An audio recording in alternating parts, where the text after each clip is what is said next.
This is CBC News.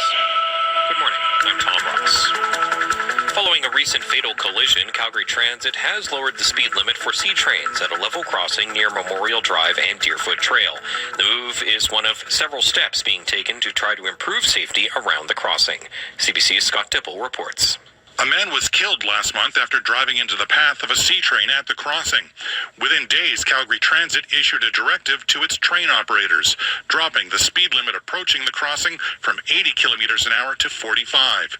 Jen Boyer speaks for Calgary Transit. At this point in time, it's a temporary change. We're going to work with CPS, and we're going to look at trends, and from there on, we'll be able to make a decision.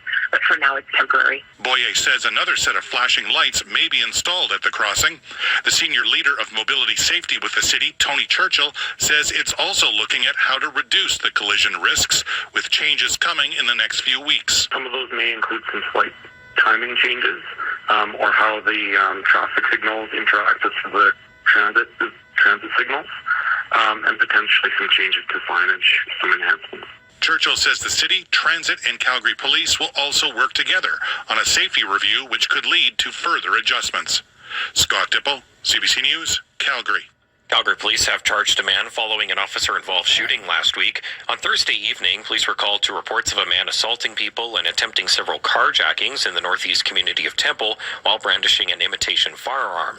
When officers arrived at the scene, the suspect was shot in the leg and taken into custody. He was also taken to hospital with non-life-threatening injuries. Police say a handgun-style pellet gun was found at the scene.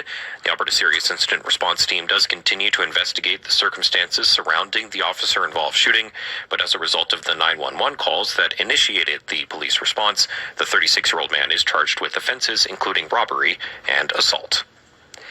Post-secondary students worry Alberta's latest budget won't do enough to help students facing a cost of living crisis.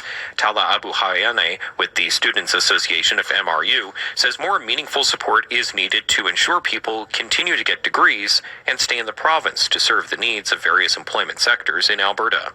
Unfortunately, what we saw from the budget is not really what we have expected for students in Alberta. Students in Alberta right now are facing an affordability crisis. Housing is high, food, textbooks, tuition and fees, student financial loan debt, same thing for their own financial institution debt, as well as